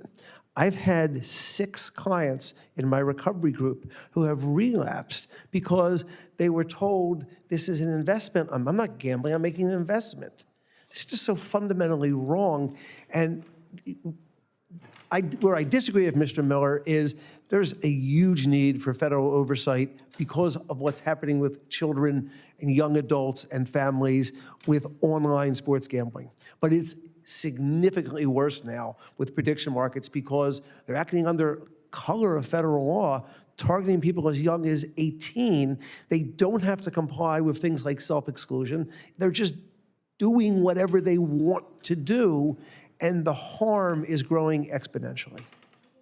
Well, I thank the chair. I've gone over my time, but I'm asking him about the impact on youth. And the chairwoman and I have worked diligently on a lot of legislation to protect young people online. So we'll add this to the list. So thank you so much. Thank you, Madam Chair.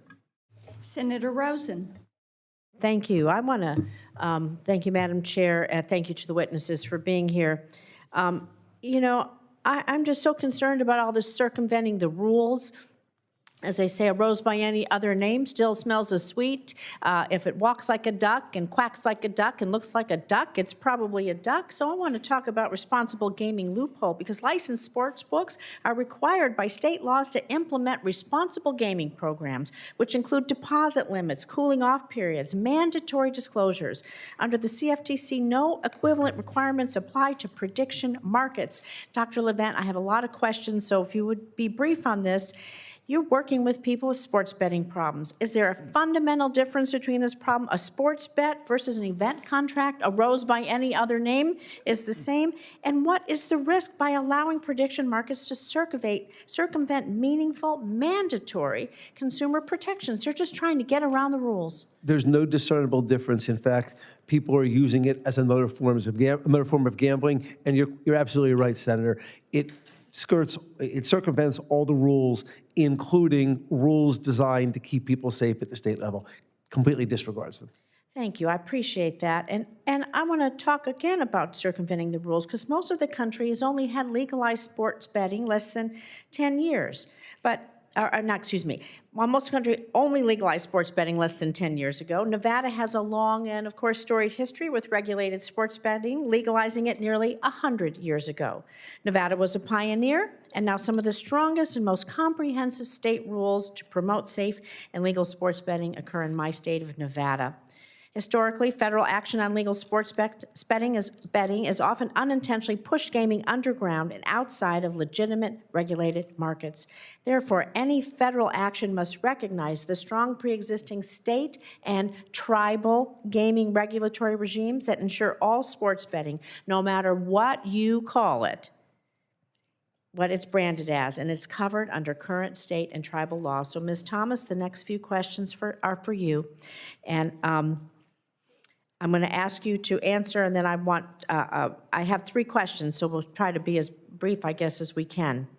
What does full compliance with sports betting laws today look like in practice? And more specifically, what guardrails and compliance measures from licensing, background checks, to ongoing geolocation requirements, age verification for apps are part of your state's regulatory regime?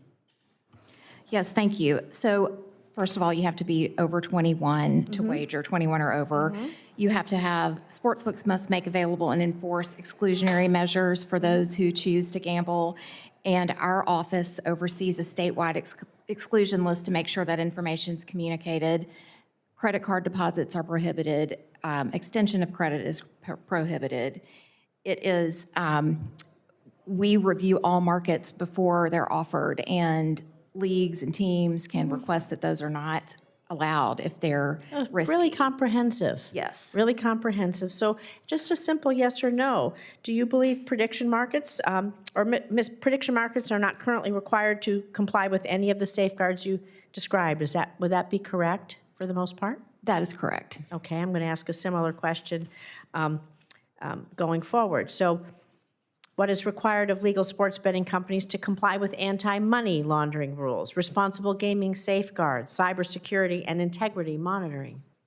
It's extensive. All of those things are required, both federal reporting by the sports books for anti-money laundering and state reporting for anti-money laundering and unusual and suspicious activity separately. So you're watching this to prevent criminal activity and other cyber incidents. So yes or no again, please, Ms. Thomas. Prediction markets are not currently required to comply with any of these safeguards as we just described: anti-money laundering, responsible gaming safeguards, cybersecurity, and integrity monitoring.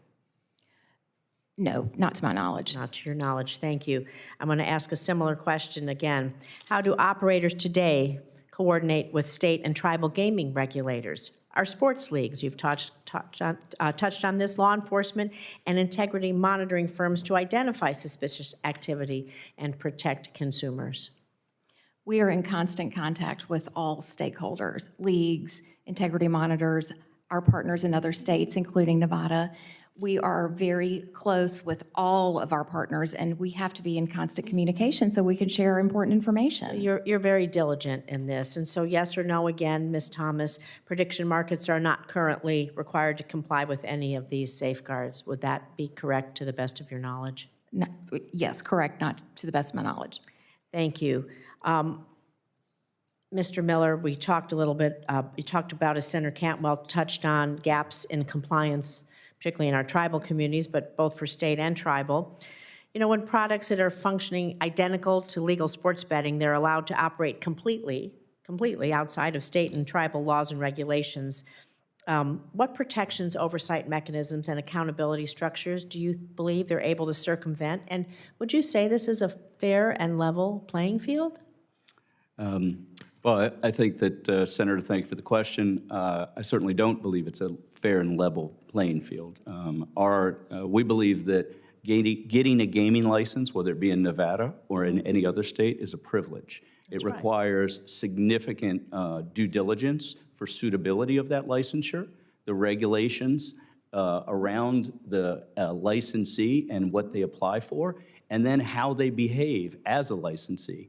We are all, as licensees, we are held to account by 8,400 regulators in the states and tribes all over this country. And I think that itself shows that the system is, it's iterative, it's continuing to get better, but the notion that somehow or another the prediction markets and the 500 people that work at the CFTC, the CFTC 500 people is less than the number of regulators in the state of Pennsylvania. Right. That somehow or another they could manage and facilitate a nationwide sports betting network is laughable. So you would agree that you just ask for a fair and level playing field. That's correct. Thank you. I'm going to ask you a little bit, Mr. Miller, about ongoing litigation. Oh, my time is up. Are you waiting for Senator Lujan? Do you want me to keep going? I knew he was coming, so thank you. As soon as Senator Lujan gets here, we'll defer to him. But And if the gentlelady will pause for a Yes. moment. Senator Hickenlooper and I each have some additional Okay. questions. But I think Senator Blunt Rochester is planning to return and, no, okay, but Senator Lujan is planning to return, and Klobuchar. No, okay.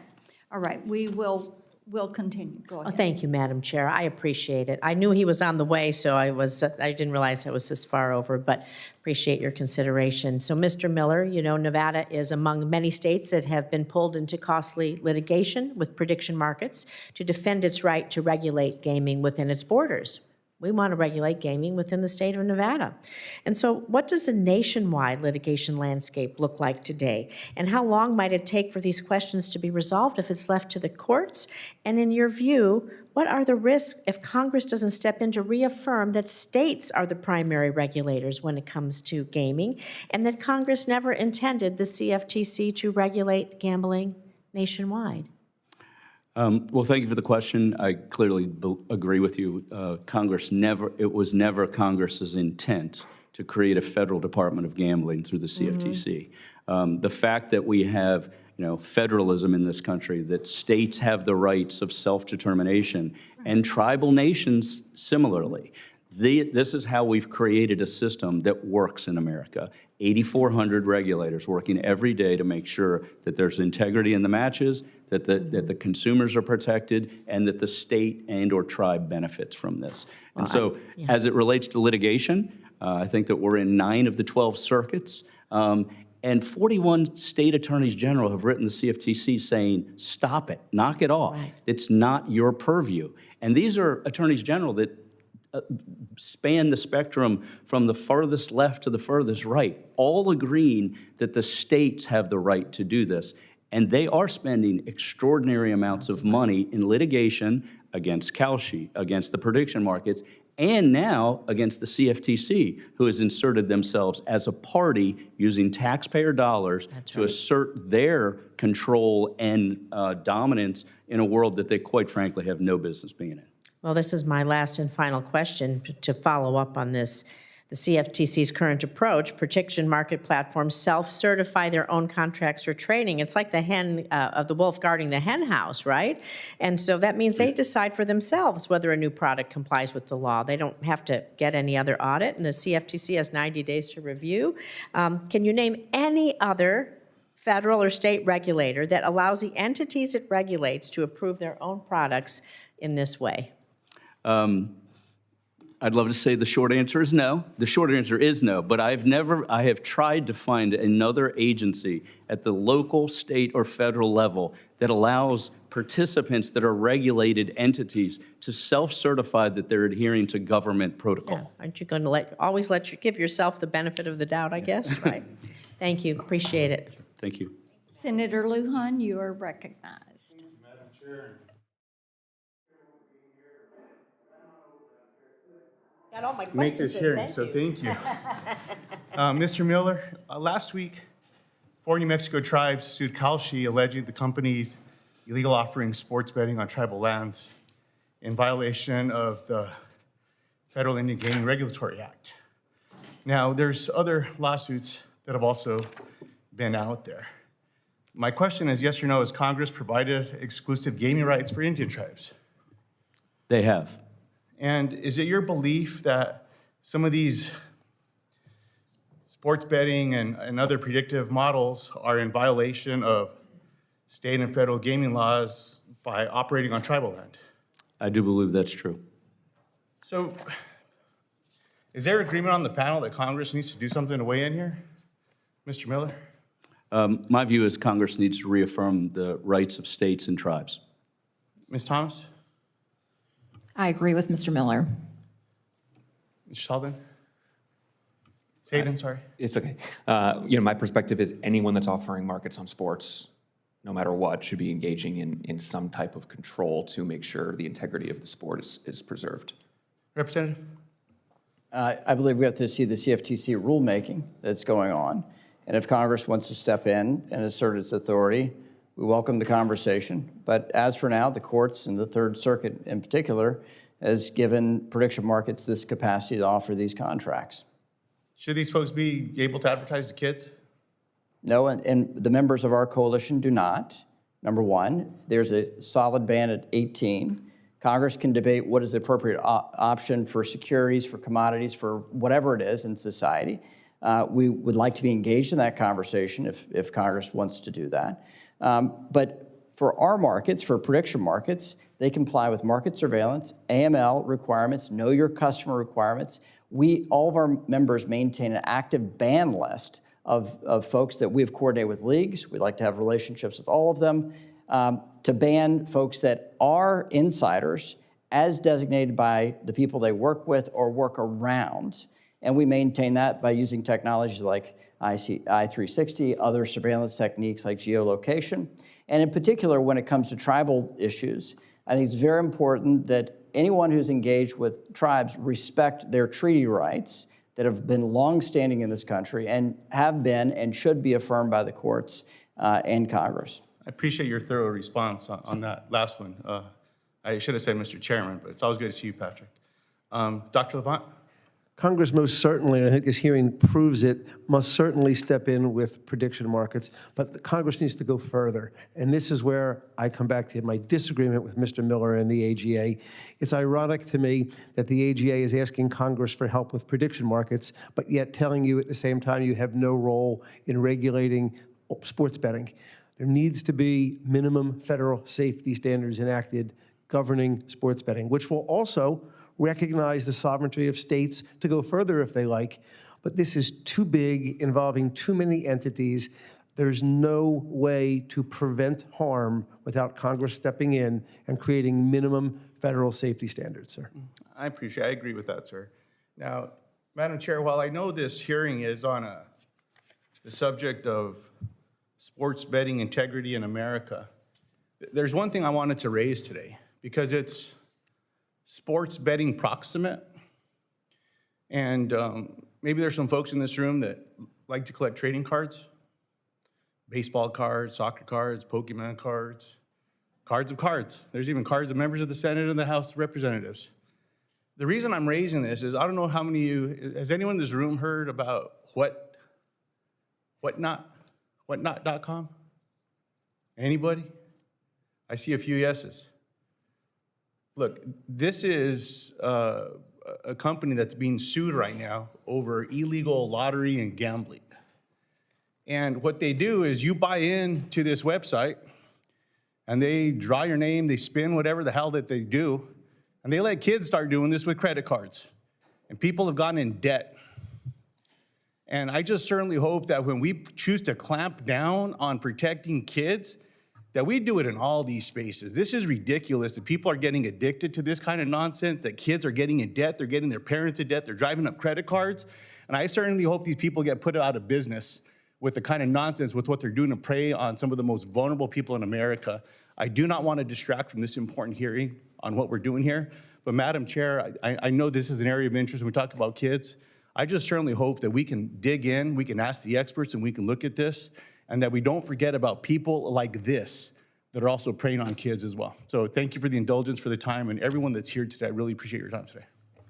Well, you raise an important point, and what we do have to realize is there are laws and there are rules in the physical space over certain activities, but in the virtual space, there are no laws or rules. And as I have many times said, product safety design exists in every single industrial sector in this country except in the virtual space. If you buy a car, there are safety standards. They don't tell you how to drive the car, but they tell you the car is safe to drive. And what we're seeing is growth in these industries where the standards have not been put in place and the industries have taken off on their own. And then regulation is being discussed on the backside. Dr. Levant, I said I would come back to you, and I do want to go to on this issue of advertising to children. I know Mr. Miller says they don't. Congressman McHenry says they don't. But we know the dirty truth of a lot of this is they are on these websites that are targeting children and are trying to build databases of children. Eyeballs, the number of eyeballs, the amount of time they capture them, the amount of time they're online, then that is going to give them richer data. That richer data is worth more money. So the issue of where children engage with these activities is a part. Senator Lujan just mentioned it. Senator Cantwell just mentioned it. Senator Curtis is looking at this issue. And that presence of gaming or prediction markets on those sites and trying to pull those children into that and then algorithmically being pulled further. You've spoken to that in the issue of addiction. So when it comes to advertising to children, what has your research shown you, and what is that engagement? Senator, what we're seeing, and when we hear, I'm going to call them gambling companies, inclusive of prediction market companies, when they say we don't advertise to children, they're speaking about advertising like on primetime TV, on network television. That's not where kids are getting their entertainment. Children are getting their entertainment online, on their phones, on Instagram, unfortunately on TikTok, on a variety of platforms. That advertising is completely unregulated, and it is inundated. Social media is inundated with various levels of gambling advertising. One of the most sinister is something the gambling industry calls affiliates. People they pay to talk about their platforms, to post about their platforms. The pop-up ads are relentless, and they're completely unregulated. States can't address that. Congress has to address that, because once these companies go on social media, they are going to, as night follows day and day follows night, they're going to pull in the eyes of children and young adults. And once those eyes have hit and the algorithms have been triggered, it will continue without any safeguards. So what we're talking about is delivery of advertising of a known addictive product to children long before the risk-reward system of the human brain is fully formed. That doesn't happen to you about 25 or 26. So by its very definition, what they are doing is endangering children for their benefit. It certainly doesn't benefit the kids. That is problematic. Okay. Mr. Sadine, what do you see in your research about the advertising? How are you seeing these kids engaged? Yeah, thank you for the question, Senator. I don't have a tremendous amount of visibility into the, the demographic types that are engaging in this type of product. For us, our central goal is, regardless of sort of who you are, where you are ensured to be protected on these platforms with respect to the integrity of sports. And so if you are a participant, if you are a prohibited participant, if you have some access to inside information, if you are somehow have the ability to exert undue influence, then you're being tracked, and then you're being proactively permissioned to ensure you're not transacting in markets. I also want to ask you a little bit, and we talked a little bit about this yesterday, fair play, and the match fixing that is going on. I wonder what your take is and how instructive you think what you've seen in that is to the broader sports and to the micro-targeting that is going on. I mean, I think generally speaking, individuals who are closest to the level of play, the sport themselves, are the ones that are most vulnerable, the ones that are at the most risk, right? So whether that be collegiate stakeholders, student athletes, administrators, trainers, coaches, equipment managers, et cetera, they are the ones that are the most vulnerable to bad actor harm and threats and approaches. And so I think getting them educated to make sure that they know how to deal with those types of threats and vulnerabilities is essential. Okay. Congressman McHenry, I think there's been a lot of discussion around the CFTC as the sole regulator, but we know there are lawsuits that are in the states. I think Tennessee has an active lawsuit right now. So I believe that our state regulators and our state's attorneys general have a role to play in protecting consumers from harm. So you pivot toward only the CFTC. So how are your members engaging? Because if you don't have this comprehensive coverage at the federal level, the protection does lie with the states. So why would they not engage with the states to make certain that consumers are protected? Because they adhere to higher standards than what is the average state standard. give you one example. In the states that have legalized gambling, there are a dozen that do not ban advertising to children. So at the state level, it's imperfect as well. You have 35 states that allow sports books in their state regime. What we have with the CFTC is a requirement for know your customer, anti-money laundering, market surveillance. The regulator approves contracts before they go on the market. Then within 24 hours, they can unwind those contracts if they think there's fraudulent activity. They have the ability to ban certain types of contracts. You have the CFTC engage with the leagues on data sharing. You have products like I-360 that our members use to ensure that they police against insider trading and fraudulent activity. We do have very high standards for the members that are part of our coalition. So to say that there's no federal standard in this realm is not true.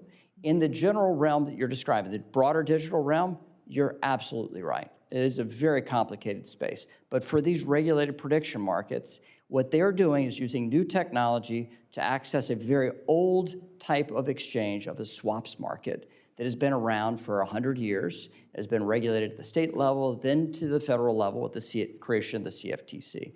So this is a time-honored set of things with new contracts offered with a new piece of technology. And with that, we do have struggles of how it develops, and the rulemaking regime that is ongoing at the CFTC is very important to get right, so we do have the best consumer protection available and possible.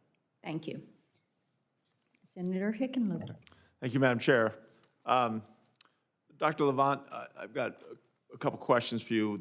Obviously, 35 states, including Colorado and Tennessee, prohibit gamblers from borrowing money to make wagers. And these rules exist to protect consumers so they don't end up trapped in a cycle of debt and dealing with their addiction and paying off loans.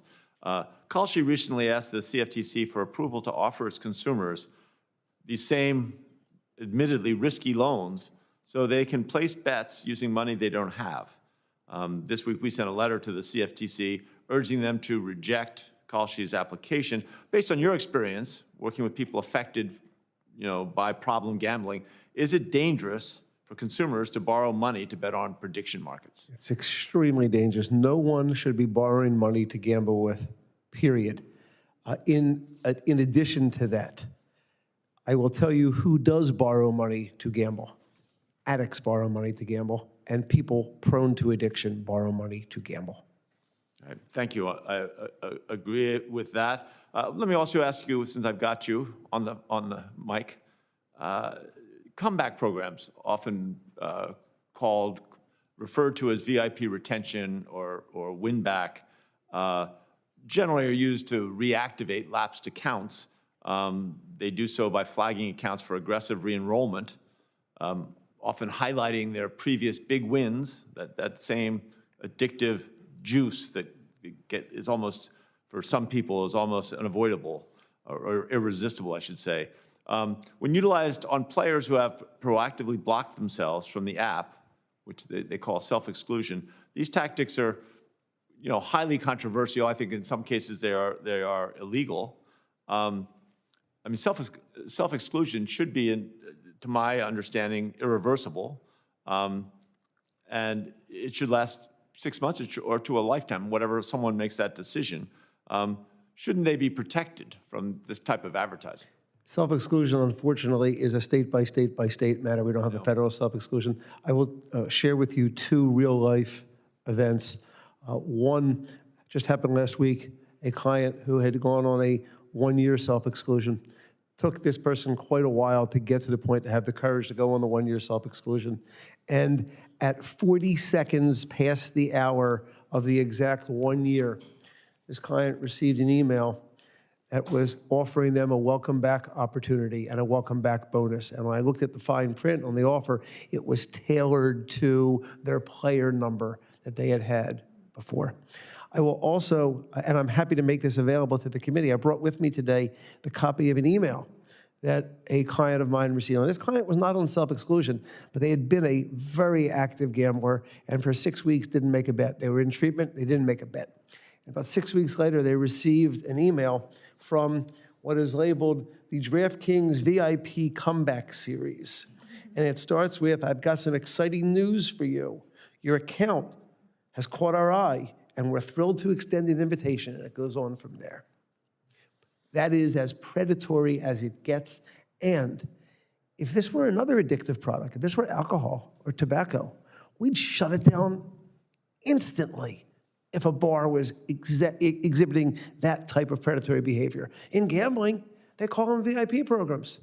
Yet another reason Congress needs to step in and create minimum federal safety standards and stop this from happening, because it's ruining lives, it's ruining families. Well, I think the goal should be that the industry reaches out and helps us establish those standards instead of avoiding that. I suppose in nirvana, yes, but as I pointed out earlier, Mr. Miller and his organization, on their website, they specifically state that the federal involvement in sports gambling is, I believe the words are, a non-starter. So when an industry demonstrates an unwillingness to regulate itself, and it's an addictive product, most respectfully, that's where Congress has to step in. We've seen this before with tobacco. We've seen it with the opioid industry. We have an opportunity to get in front of this now, but we can't wait for the industry to do it. I won't speak for the chair, but I think this hearing qualifies as a starter. Ms. Thomas, thank you for all your work on this. And many states like Tennessee have created regulations on gambling advertisements to ensure that consumers are protected. Can you please outline, and here we are talking about some of these, again, Dr. Levant referred to this as predatory advertising. Can you just describe some of the advertising guardrails and positive impact that they've had on consumers? Yes, thank you. So first of all, I believe that the issue he was speaking to goes to not only advertising, but a responsible gaming problem. And in our state, we require our operators to provide a written responsible gaming plan, training outline, the mechanics by which they oversee that, RG, and data about who and how many, not who, but how many they've excluded and what steps they've taken. Part of their plans, and I can tell you that every operator in Tennessee, as part of their plans, has in there that they will not market to anybody who was ever on an exclusion list. Right. So that is a very positive thing. Otherwise, by statute, we have, obviously we can't advertise to minors. Our office receives all advertising terms and promotions. There is disclosure about 1-800-GAMBLER and 1-800-RESET, which are gambling helplines, and individuals can call those and be directed to assistance within Tennessee. I also would like to touch on the fact that we spoke about a lot of predatory behavior targeting really young minors, 10th graders, I think the chairman said. I see so much of that with illegal sports books, and our office has spent so much time and effort targeting those, and especially working with Google and Apple to get any illegal apps off the store so that they can't target minors. Right. Well, thank you, and I'll yield back to the chair, but I feel that all five of you are willing and engaged to make this, to fix some of these serious glaring problems, and look forward to working with the chair to provide us a sense of urgency that these are real people's lives that are being negatively impacted right now. And I thank all of our members that have been here today, and I thank our witnesses. You've been an excellent panel. This does allow us to start to build where we should move in regulation, and also looking at the division between what should be federal and what should be state, and preserving those states' rights in order to move forward with this. I will have to say, Chairman Cruz, who's no longer here, talked about how big the football Friday nights are in Texas, but I would like to point out for the record that Texas finally gave in and joined the SEC, which is the greatest football conference. So they finally saw the light, and they're going to join with the SEC. I do want to remind you all that members of the panel are going to have until May 27th to submit questions. I will remind you that you need to respond to those within 7 business days. So that's going to give you till the close of business on June 10th to submit your responses to the questions for the record. You've done a superb job in helping us establish this baseline. We are grateful for your time. At this time, hearing adjourned.